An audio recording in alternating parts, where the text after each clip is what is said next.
আসসালামু আলাইকুম দর্শক, সবাই কেমন আছেন? আশা করি আপনারা সবাই ভালো আছেন। তো হচ্ছে বরাবরের মতো আমিও ভালো আছি। আজকে হচ্ছে জুন মাসের 11 তারিখ। তো আমি মে মাসের 10 তারিখ 11 তারিখে মরিচের চারা আমি এই জমিতে রোপণ করেছিলাম।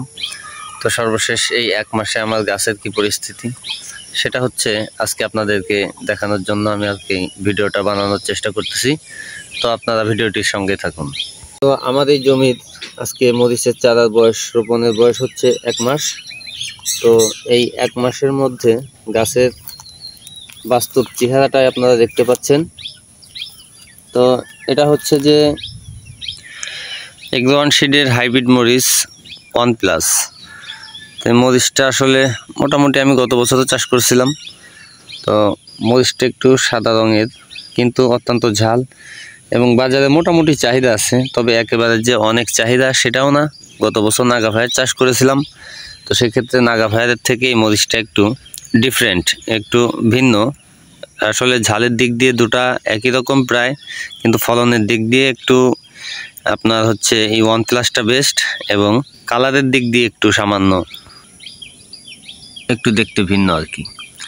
তো মোটামুটি আমার অনেকগুলি গাছ আমার টোটালি এবছর হচ্ছে অতি আগাম, মানে আমি যেহেতু মে মাসের হচ্ছে 10-11 তারিখে আমি মরিচের চারাটা এখানে রোপণ করেছিলাম। তো সেক্ষেত্রে কিন্তু এটা অনেক আগাম, অ্যাডভান্স আগাম হয়ে যায়।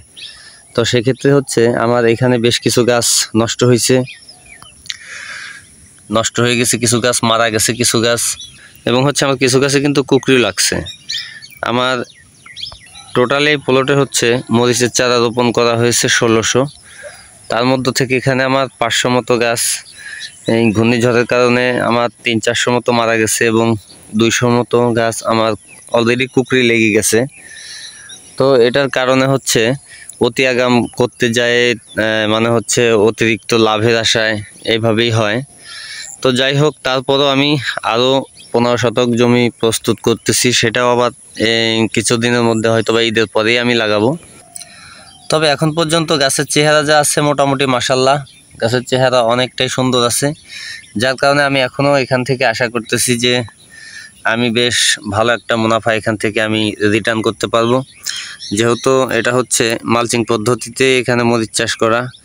তো আমার পাশে যে আমার জমির ওই লাস্টের দিকে যে জমিটা দেখতে পাচ্ছেন, ওইখানেও একজন মরিচ চাষ করেছে, তবে সেটা হচ্ছে সনাতন পদ্ধতিতে।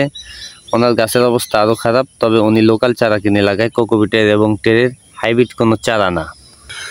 তো আসলে এই হচ্ছে আমার সেই 1600 চারা রোপণ করা হয়েছে এই জমিটায়। এবং আমি কিন্তু এই যে এই পাশে দেখতে পাচ্ছেন, এইখানে হচ্ছে আমি এটাতেও মরিচ চাষ করব। এটাতে আগে শশা ছিল, রমজানকে টার্গেট করে করা হয়েছিল। মাশাআল্লাহ, এখান থেকে আমি রমজানের আরও 1 সপ্তাহ আগে থেকেই শশা হারভেস্ট শুরু করছিলাম। তো যার কারণে আমি এখান থেকে মোটামুটি ভালো একটা রিটার্ন পাইছি। তবে সামনে যে জমিটা দেখতে পাচ্ছেন, ওটা ছিল আমার শশার জমি। ওই জমিতে হচ্ছে শশা এবং শশাটা নষ্ট হয়ে যাওয়ার কারণে আমি এই পাশে 5 লাইন মরিচ এবং হচ্ছে টোটাল জমিতে আমি বেগুন করে দিই। এই মরিচটা দেখেন আমি এখন পর্যন্ত হারভেস্ট করতেছি, মোটামুটি আলহামদুলিল্লাহ ভালো। এবং এই জমিটাতে হচ্ছে আমার টোটালি বেগুন ছিল। তো যাই হোক, আমি এখন হচ্ছে এই জমিটাতে, আর এই যে এখানে যে পড়ে আছে এই জমিটাতে আমি হচ্ছে এখন মরিচ চাষ করব। তো আজকে রাত্রেও কিন্তু আমাদের এই অঞ্চলের শেষ রাতের দিকে একটু বৃষ্টি হয়েছে, যার কারণে জমিতে গতকালকেই পানি দিতে চাইছিলাম, তো দিতে পারি নাই। তো রাত্রে বৃষ্টি তাপে আলহামদুলিল্লাহ একটু উপকারী হয়েছে। তবে একটা বিষয় আমি লক্ষ্য করতেছি যে গত বছর আমি মরিচ চাষ করছিলাম, আমার প্রত্যেকটা গাছের গ্রোথ একই রকম ছিল, কিন্তু এবছর আমার কিছু গাছের গ্রোথ বেশি এবং কিছু গাছের গ্রোথ কম। কিছু গাছে ফুল চলে আসছে, আবার কিছু গাছে মাত্র ফল আসতেছে। তো এটার আসলে কোনো কারণ আমি বুঝতেছি না। এবং বেশ কিছু গাছে কুকরি লাগছে, তো তার মধ্যে থেকে আমি মোটামুটি আমার গাছের প্রত্যেকটা গাছের গ্রোথটা হচ্ছে আমার একই রকম হচ্ছে না। তো সেক্ষেত্রে একটু ডাউট ফিল করতেছি। তো যাই হোক, আলহামদুলিল্লাহ যা আছে মোটামুটি আমি সন্তুষ্ট। তো দর্শক, হচ্ছে আমার এই জমি থেকে আমি আপ টু ডেট আপনাদেরকে ভিডিও দেওয়ার চেষ্টা করব, এবং সে পর্যন্ত সবাই ভালো থাকবেন, সুস্থ থাকবেন। তবে আমি মরিচ হারভেস্ট করা পর্যন্ত আপনাদেরকে ভিডিও দিতে থাকবো। গাছের পরিস্থিতি কেমন আছে, গাছ নষ্ট হয়ে গেছে কি ভালো আছে, সেগুলো আমি আপনাদেরকে আপডেট দিতে থাকবো। সে পর্যন্ত সবাই ভালো থাকবেন, সুস্থ থাকবেন। সবাইকে আবারও শুভেচ্ছা জানিয়ে আজকের মতো এখানে শেষ করছি। আসসালামু আলাইকুম।